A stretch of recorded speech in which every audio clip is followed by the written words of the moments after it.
కల్పవృక్ష పారిజాతో సముద్రజౌ ప్రేషయస్వ క్షణాన్మాం త్వమవిలంబేన సాదరం.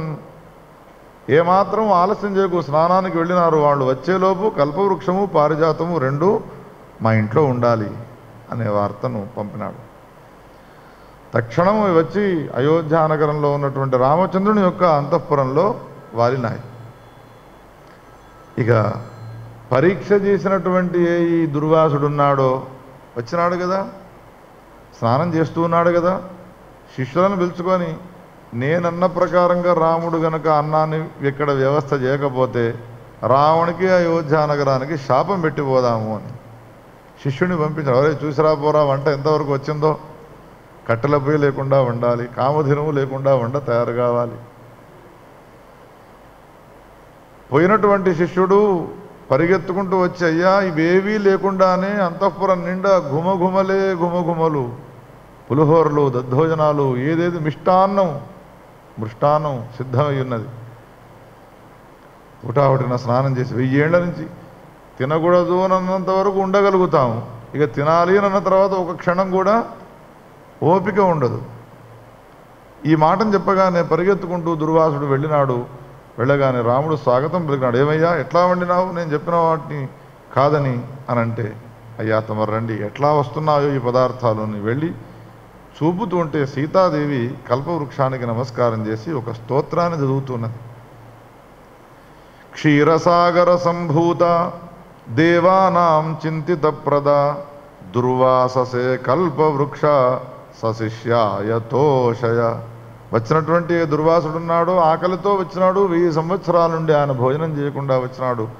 శిష్య పరివారంతో వచ్చినటువంటి ఆయనకు ఏ పక్వ పదార్థాలు కావాలనో అవన్నిటిని కూడా అనుగ్రహించవే అని సీతాదేవి ఆ కల్పవృక్షాన్ని ప్రార్థించగానే హేమపాత్రాణి కోటిశః చిత్రాన్నై పూరయామాస. క్షణకాలంలోనే బంగారు పాత్రల నిండా పంచభక్ష పరమాన్నాలతో కూడుకున్నటువంటి వంటకాలు వచ్చినాయి. అందరూ కూర్చున్నారు, కడుపు నిండా భోజనం చేసినారు. ఎంత ఆవేశంతో వచ్చినాడో ఆవేశమంతా చల్లారిపోయినది దుర్వాసునికి. రాముని సమీపానికి వచ్చి రామునితో అన్నాడు, రామా, నీతో సమానమైనటువంటి దాత ఈ లోకంలో ఎవడు లేడయ్యా, నీతో సమానమైనటువంటి శాంతస్వరూపుడు ఈ అనంత బ్రహ్మాండాల్లో ఎవడూ కూడా కానరాడు. అందుకని నీవు నా ద్వారా ఏ వరాలు కావాలి అని కోరుకోమని నేను అనను, ఏదేది నీవు కోరుకుంటే అదయ్యేట్టుగా అటువంటి వరాన్ని నీకు ఇస్తున్నాను పో అన్నాడు. శిష్యులతో కూడుకున్నటువంటి వాడి తిరిగి వెళ్ళిపోయినాడు. ఆనాటి నుండి మొదలుకొని రాముని అయోధ్యా నగరంలో, రాముడు పరిపాలించేటువంటి అయోధ్యా నగరంలో ఏ ప్రజలున్నారో వాళ్ళకి ఈతి బాధలు అనేటువంటివి లేవు. వచ్చినటువంటి కల్పవృక్షాన్ని, పారిజాత వృక్షాన్ని స్వర్గలోకానికి పంపిస్తే ఇంద్రుడు మళ్ళీ వాటిని పంపి, రామ ఎంతవరకు నీవు అయోధ్యా నగరాన్ని పరిపాలన చేస్తావో అంతవరకు కల్పవృక్షము, కామధేనువు, పారిజాత వృక్షము ఇవన్నీ కూడా నీ అయోధ్యా నగరంలోనే ఉంటాయి, నా దగ్గరికి మాత్రం పంపించకు అని అన్నాడు. ఎందుకయ్యా అనంటే, వీటితో పని లేకుండా ఉన్నది ఇప్పుడు నా స్వర్గలోకంలో అసలు మానవులే లేరు. ఎందుకో తెలుసునా, పుట్టిన ప్రతివాడు రాముడవేన నీ రాజ్యంలో ఉంటూ ఉన్నారు, ఏదో ఒక నిమిత్తం పెట్టుకుని రామా రామా అంటున్నారు. మరణించినటువంటి వాళ్ళు నరకలోకానికి వెళ్ళడం లేదు, స్వర్గలోకానికి వెళుతారా అంటే స్వర్గలోకానికి కూడా రావడం లేదు. ఎందుకో తెలుసున, అందరూ నీ నామాన్ని ఉచ్చరించడం వల్ల ముక్తిని పొందుతూ ఉన్నారు, మా స్వర్గలోకం కంటే పెద్దదైనటువంటి స్థానాన్ని పొందుతూ ఉన్నారు. అందుకని ఇవన్నీ వట్టిగానే ఉన్నాయి, నీ సమీపంలోనే ఉండనివ్వండి. శ్రీరామచంద్రుడు ఎన్ని సంవత్సరాలు రాజ్యాన్ని పరిపాలన చేసినారో అన్ని సంవత్సరాలు ఐరావతశ్చ అప్సరసః కల్పవృక్షోభిషగ్వరః ఉచ్చైశ్రవాః పారిజాతో సురాః జ్యేష్ఠేతి రాఘవః. రాముడు రాజ్యాన్ని పరిపాలన చేసినంత వరకు కూడా ఆ రాజ్యంలో ఇవన్నీ కూడా ఉన్నాయి. అందుకనే రాముడు పరిపాలించేటువంటి అయోధ్యా నగరంలోని పరిపాలన గురించి అందరూ కూడా రామరాజ్యం అయ్యా, ఏది కోరితే ఆ కోరికలన్నీ కూడా ఈడేరేటువంటి రాజ్యమును అందరూ ఈనాటి వరకు కూడా వేణోళ్ళ పొగుడుతూ ఉన్నారు అంటే ఆయన రాజ్యం అంత గొప్పనిది కావున. ఎవరు ఎక్కడికి వెళ్ళారంటే అక్కడికి పుష్పక విమానము, ఎన్ని వసతులు చూడండి రాముడు రాజ్యానికి. అందుకని రాముడు రాజ్యాన్ని పరిపాలించేటువంటి ఈ కథను విన్నా కానీ విన్నటువంటి వాళ్ళందరి ఇండ్లు కూడా రామరాజ్యములే అవుతాయి, ఇందులో సందేహించే అవసరం లేదు అని ఈ అధ్యాయం యొక్క చివరి భాగంలో ఫలశ్రుతిని చెప్పినాడు. ఇక్కడ ఇక ముందు వచ్చేటువంటి అధ్యాయంలో ఒక చమత్కారమైనటువంటి చర్చ జరుగుతూ ఉన్నది. విష్ణుదాసుడు రామదాసును ఒక ప్రశ్న వేసినాడు. రామదాస గురో, ఈ భూమండలం పైన కృష్ణుడు అవతరించినాడు, రామచంద్రుడు అవతరించినారు. ఈ కృష్ణుని కన్నా రాముడు గొప్పవాడా లేదా రాముడి కన్నా కృష్ణుడు గొప్పవాడా? ఎందుకంటే ఇదివరకు భాగవతం నాకు చెప్పినావు, భాగవతం చెప్పినప్పుడు కృష్ణుడే గొప్పవాడు అని అన్నావు. ఇప్పుడు రామాయణాన్ని చెప్తూ ఉన్నావు, రామాయణం వినే సమయంలో రాముడు గొప్పవాడు అని అంటున్నావు. ఇప్పుడు నాకు సందేహం కలిగినది, ఈ రామకృష్ణులలో రాముడు గొప్పవాడా కృష్ణుడు గొప్పవాడా? నా ప్రశ్నకు సమాధానం చెప్పవయ్యా అని అడిగితే, చాలా చక్కని ప్రశ్న వేసినావురా, చెప్తున్నాను విను అని గురువు శిష్యునికి కథం చెప్పడం ప్రారంభించినాడు. పూర్వకాలంలో అయోధ్యలో ఒక బ్రాహ్మడు ఉండేవాడు. ఆ బ్రాహ్మణుని పేరు రాముడు అని. బృందావనంలో ఒక బ్రాహ్మణుడు ఉండేవాడు. ఆ బ్రాహ్మణుని పేరు కృష్ణుడు. అదేమిటో తెలియదు కదా ఈనాటి వరకు కూడా. విజయవాడలో ఎవరైనా అమ్మాయి పుట్టినారనుకోండి, అమ్మాయికి ఏం పేరు పెడతారు? కనకదుర్గ అని పెడతారు. తిరుపతిలో ఎవరైనా పిల్లవాడు పుట్టినారనుకోండి, వానికి వెంకటేశ్వరుడు అని పేరు పెడతారు. వేములవాడలో ఎవరైనా పిల్లవాడు పుట్టినాడు అంటే రాజేశ్వరుడు అని పేరు పెడతారు. శ్రీశైలంలో ఎవరైనా పుట్టినా మల్లికార్జునుడు అని పెట్టుకుంటారు. అట్లా ఇక్కడ బృందావనంలో పుట్టినటువంటి వాడు కృష్ణుడు అని, అయోధ్యలో పుట్టినటువంటి బ్రాహ్మణి పేరు రాముడు అని. వీళ్ళిద్దరూ కూడా ఒకనాడు నదీ స్నానానికి వచ్చినారు. మాఘమాసంలో ప్రయాగలో స్నానం చేయడం కోసం వచ్చిన. అయ్యా తమరెవరు? నా పేరు కృష్ణుడు. మీరెవరు? నా పేరు రాముడు. మీరెక్కడ ఉంటారు? నేను బృందావనంలో ఉంటాను. మీరెక్కడ ఉంటారు? నేను అయోధ్యలో ఉంటాను. ఈ మాటలు బాగానే ఉన్నాయి. ఇది అయిన తర్వాత వాళ్ళకు స్నేహం బాగా కుదిరింది. స్నానం అయిన తర్వాత అనుష్ఠానం చేసుకున్నారు. భోజనానికి ఇంకా ఆలస్యం బాగా ఉన్నది. మాట్లాడడం ప్రారంభించినారు. ఇంతలో ఏమైనది అంటే అక్కడ ఒక కృష్ణునికి సంబంధించిన భాగవత సప్తాహం జరుగుతుంటే కథనంతా విన్నాడు. విని ఈ కృష్ణుడు అనేటువంటి పేరు గలవాడు ఏం చేసినాడు, ఆ పురాణం చెప్పినటువంటి పౌరాణికి చక్కగా దక్షిణ తాంబూలాలు ఇచ్చి కృష్ణానుగ్రహం నా పైన కలగాలి అని ఆశీర్వాదం చేయండి అన్నాడు. అనగానే ఆశీర్వాదం చేసినాడు. ఆయన వెళ్ళిపోయినాడు పౌరాణికుడు. ఈ రాముడు ఏమంటున్నాడు అనంటే, కృష్ణుని యొక్క కథను విని నీవు మోసపోయినావు. ఎందుకో తెలుసునా, కృష్ణుడే చాలా కష్టాలు పడ్డాడు అని ఆయన అన్నాడు. కృష్ణుడు కష్టాలే పడలేదు, అసలు కష్టాలు పడ్డది ఎవరు అని చెప్పనంటే రామచంద్రుడే చాలా కష్టాలు పడ్డాడు అని కృష్ణుడు అన్నాడు. కృష్ణుడు కష్టాలు పడ్డాడు, నిజానికి కృష్ణుడు ఎన్ని దుఃఖాలు అనుభవించాడో నేను చెప్పనా అని రాముడు ఏమంటున్నాడు అనంటే, అసలు కృష్ణుడు పుట్టే సమయంలోనే చెరసాలలో పుట్టినాడు. పుట్టిన సమయంలో తల్లిదండ్రులకు దూరం అయిపోయినాడు. పుట్టినటువంటి వాడు నామకరణం కూడా పెద్ద ఎత్తున చేసుకోలేదు. ఆయనన్ని కష్టాలు ఇంకెవరు పడతారు ఈ లోకంలో? అటువంటి కష్టాలు అనుభవించిన వాడిని నువ్వు పూజిస్తావా? నీకు కూడా కష్టాలు వాటిల్లుతాయి. అవునా? మీ రామచంద్రుడేం కష్టాలు లేనివాడు అనుకున్నావా? పుట్టే సమయానికే తండ్రికి శాపం దశరథ మహారాజు గారికి. పిల్లవాడు పుడితే వాడిని స్మరిస్తూ నీవు మరణింతువుగా కానిటువంటి శాపాన్ని పొందినాడు, శ్రవణ కుమారుని యొక్క శాపాన్ని. అంతేకాదు రామచంద్రుడు పితృవాక్య పరిపాలన నిమిత్తమై అరణ్యానికి వెళ్ళినాడు. 14 సంవత్సరాలు, 1 కాదు 2 కాదు. తాను జన్మనిచ్చినటువంటి తండ్రికి దూరమై తన నిమిత్తంగా తండ్రిని చంపినటువంటి మహానుభావుడయ్యా మీ రామచంద్రుడు అన్నాడు ఈయన కృష్ణుని మీద భక్తి గలవాడు. ఈ విధంగా వీళ్ళిద్దరికీ కూడా అక్కడ విశాలమైనటువంటి చర్చ జరిగినది.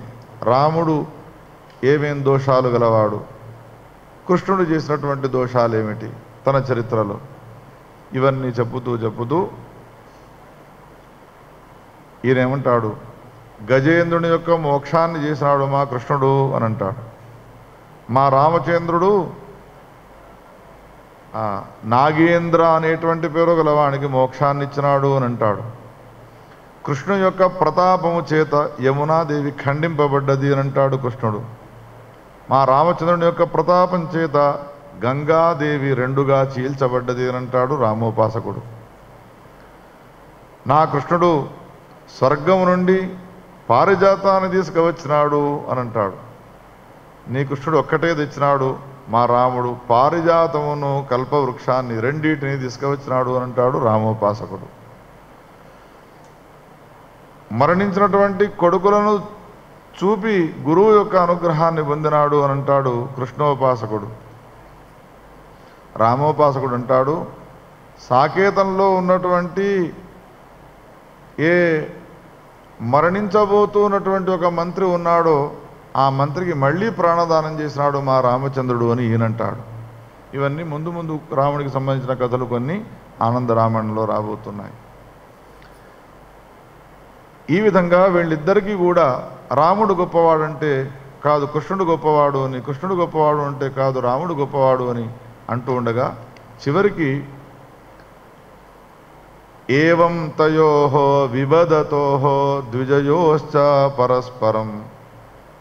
తీర్మానం ఎట్లా జరగాలి, ఎక్కడ వీళ్ళు ఈ యుద్ధం చేస్తున్నారు, ప్రయాగ క్షేత్రంలో చేస్తున్నారు. రాముడు గొప్ప అని అంటాడు, కృష్ణుడు గొప్ప అని అంటాడు. ఇంతలో అది సత్యకాలం కాబట్టి అశరీరవాణి ద్వారా కొన్ని మాటలు వినవచ్చిన ఇద్దరు కూడా వింటున్నారు ఆ మాటలు. ఏమిటి అనంటే, రామస్యాగ్రే స్తుతి కేనాపి కర్తుం ఘటేతన ఇతి తాం ఖేచరీం వాణీం శ్రుత్వా సర్వే సభాసదః. రాముని ఎదుట ఇతర దేవతలకు సంబంధించినటువంటి స్తోత్రాన్ని ఎవ్వరూ కూడా చేయడానికి అర్హులు గారు. అందుకని రాముడే గొప్పవాడు అనేటువంటి అశరీరవాణి మాటలు వినగానే అందరూ మౌనాన్ని పాటించినారు.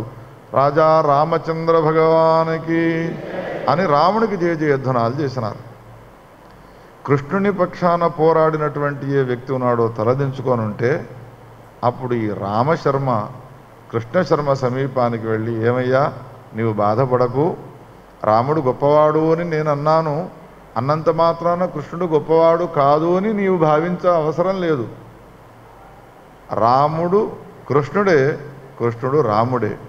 రామునికి కృష్ణునికి ఇద్దరికి కూడా అసలు విభేద భావం అనేటువంటిది లేనే లేదు, విరుద్ధ భావం అనేటువంటిదే లేదు. నందసూనోః పృథగస్తి రామః న రామతోన్యో వసుదేవసూనుః తథాపి అయోధ్యాపురపాలబాలే సలక్ష్మణే ధావతి మే మనీష. పుట్టుకతోనే అయోధ్యలో పుట్టినటువంటి మా పరిస్థితి ఎట్లా ఉంటుంది అంటే, పాలు పోసే సమయంలో కూడా మా తల్లులు శ్రీరామ జయ రామ జయ జయ రామ అనుకుంటూ పాలు పోస్తారు. నిద్ర పోకపోతే నిద్రపుచ్చడం కోసమై రామ రామ జయ రాజా రామ్ రామ రామ జయ సీతారాం. లాలన పాలన పోషణ అంతా రామారామ అనుకుంటూ చేస్తారు. కాబట్టి కృష్ణుడంటే నాకు అభిమానం ఉన్నప్పటికీ కూడా రాముణ్ణి కొంచెం మేము ఎక్కువగా అభిమానిస్తాము. అందుకని రాముణ్ణి పొగిడే సమయంలో కృష్ణుని యొక్క నింద చేసినంత మాత్రం నీవు బాధపడకయ్యా, రాముడు కృష్ణుని కన్నా వేరు కాదు. అతస్తుతో మయా రామ కృష్ణస్య నిందనం కృతం అనే ఈ మాటలు అన్నాడు. రామ ఏవాత్ర కృష్ణశ్చ కృష్ణ ఏవాత్ర రాఘవ ఉభయోర్నాంతరం విప్ర కౌతుకాచ్చ మయా ఈరితం. కృష్ణుడే రాముడు, రాముడే కృష్ణుడు, వీళ్ళిద్దరిలో ఆంతర్యం అనేటువంటిది లేదు. ఏదో నేను కౌతుకంతో ఈ మాటలు అన్నాను, నీవు తప్పు పట్టుకోకయ్యా అనేటువంటి ఈ మాటలన్నిటి కూడా అని వచ్చిన పని అయిపోయింది కదా, ఎవరి వాళ్ళం లోకానికి వాళ్ళు వెళ్ళిపోదాము అని ఎవరి దారిన వాళ్ళు వెళ్ళిపోయినారయ్యా. రాముడు గొప్పవాడా కృష్ణుడు గొప్పవాడా అని అడిగినావు కదా ఒరే విష్ణుదాస, ఇద్దరూ గొప్పవాళ్లే. బృందావనంలో పుట్టినటువంటి వాడికి కృష్ణుడు గొప్పవాడు, అయోధ్యలో పుట్టిన వాడికి రాముడు గొప్పవాడు. ఎక్కడా పుట్టిన గుంటూరులో పుట్టిన మనకెవరు గొప్పవాళ్ళు? ఇద్దరూ గొప్పవాళ్లే. కరీంనగర్లో పుట్టిన వాళ్ళకి కానీ గుంటూరులో పుట్టిన వాళ్ళకి కానీ ఇద్దరూ గొప్పవాళ్లే. ఇప్పుడు నేను ఒక భజనం చెప్తాను, మీరు అనండి. హరే రామ రామ రామ హరే హరే. పోతే అనలేదు, మీరు అంటూనే ఉన్నారు. భజన మొత్తం చెప్పినాక అనాలి మీరు. హరే రామ రామ రామ హరే హరే. హరే కృష్ణ కృష్ణ కృష్ణ హరే హరే.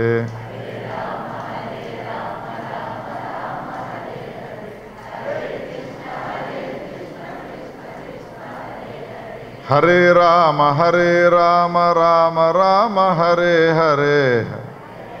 అందుకుంటున్నారు మళ్ళీ. నేను పూర్తి చెప్పిన తర్వాత రండి అన్నా. హరే రామ రామ రామ హరే హరే. హరే కృష్ణ కృష్ణ కృష్ణ హరే హరే. రెండవసారి అయింది.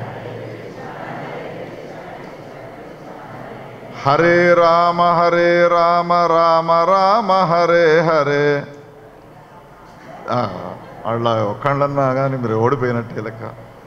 ఎందుకు ఈ భజన చెప్తున్నాను అనంటే, అవధూతేంద్ర సరస్వతి స్వామి వారి గురించి తెలియని వాళ్ళే ఉండరు మన తెలుగు రాష్ట్రాల్లో. హనుమాన్ చాలీసాను విస్తృతంగా ప్రచారం చేసినది మన ప్రాంతంలో అతనే, అవధూతేంద్ర సరస్వతి స్వామివారు. గ్రామ గ్రామానికి వెళ్ళి మంచి సంగీతజ్ఞుడు ఆయన భజన చెప్పుతున్నాడు అంటే హరే రామ భజన చెప్తే ఇంకొకటి ఉండదు. హార్మోని పెట్టుకున్నాడు అంటే ఎన్ని రకాల మేళకర్త రాగాలు ఉంటాయో అన్ని రకాల మేళకర్త రాగాల్లో హరే రామ భజన అని చెప్పేవాడు ఆయన. చెప్పే సమయంలో ఆయన కూడా ఇట్లానే ప్రారంభం చేసి నేను చెప్పిన తర్వాత మీరు అనండి అని భజన చెప్పుతుంటే మధ్యలో అందుకున్నారు అనుకోండి, అయ్యో అయ్యో ఎంత పాపం చేస్తున్నారు మీరు. ఏం పాపము అనంటే హరే రామ రామ రామ హరే హరే అనరా మీరు? హరే కృష్ణ కృష్ణ కృష్ణ హరే హరే. హరే రామ రామ రామ హరే హరే. హరే కృష్ణ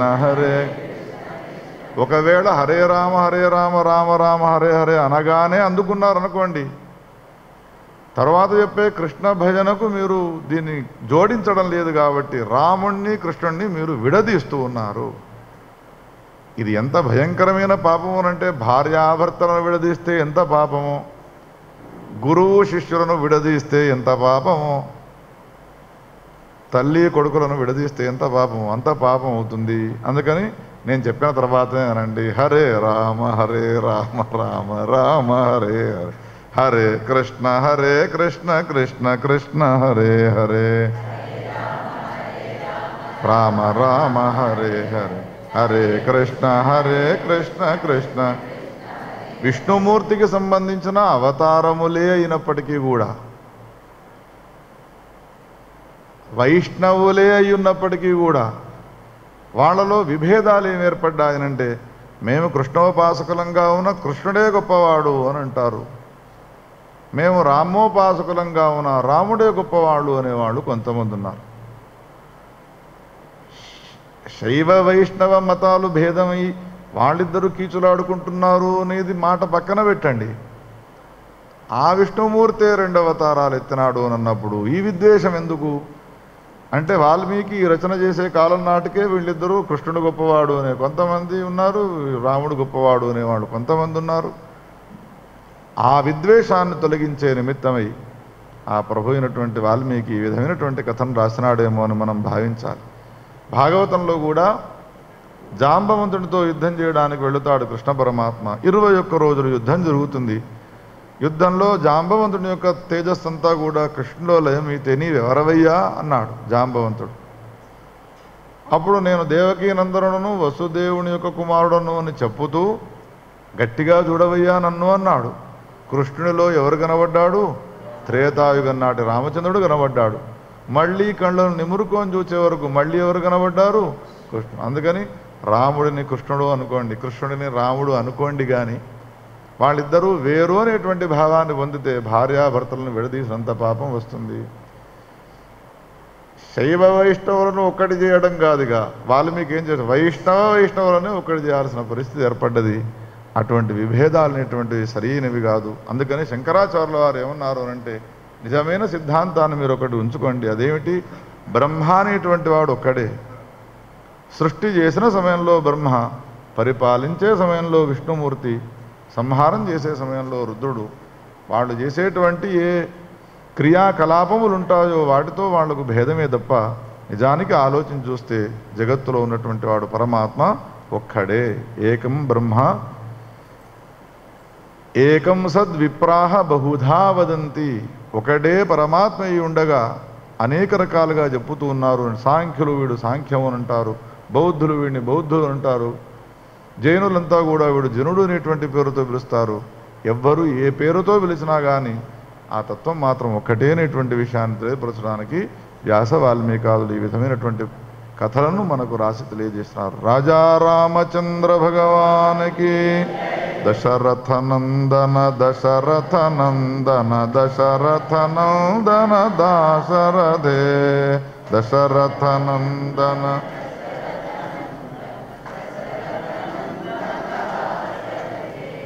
రాజా రామ్ జయ రాజా రామ్ రాజా రామ్ జయ సీతారాం రాజా రామ్ జయ రాజా రామ్ రాజా జయ సీతారాం రామ రామ జయ రాజా రామ్ రామ రామ జయ సీతారాం రామ రామ జయ రాజా రామ్ రామ రామ జయ సీతారాం రామ రామ జయ సీతారాం రామ రామ జయ సీతారాం. విజ్ఞానహేతుం విమలాయత ప్రజ్ఞాఘనం దివ్యసుఖైకరూపం హరిమాదిదేవం విశ్వేశ్వరం రామమహం భజామి. విజ్ఞానహేతుం విమలాయతాక్షం ప్రజ్ఞాఘనం స్ఖైకరూపం శ్రీరామచంద్రం హరిమాదిదేవం విశ్వేశ్వరం రామమహం భజామి. విజ్ఞానహేతుం విమలాయతాక్షం ప్రజ్ఞాఘనం దివ్యసుఖైకరూపం శ్రీరామచంద్రం హరిమాదిదేవం విశ్వేశ్వరం రామమహం భజామి. రాజా రామచంద్ర భగవానికి, గౌరీ శంకర భగవానికి, జగదంబ విశ్వపాలిని మాతాకి, జగద్గురు శంకరాచార్య భగవానికి, దక్షిణాంనాయ పీఠాధీశ్వర భారతీ తీర్థ మహాస్వామికి, విధుశేఖర భారతీ స్వామికి. నమః పార్వతీపతయే హర హర మహా. మంగళం కోసలేంద్రాయ మహనీయ గుణాత్మనే తనూజాయ సార్వభౌమాయ మంగళం. తత్సద్బ్రహ్మార్పణమస్తు. శ్రీమద్రమారమణ గోవిందో.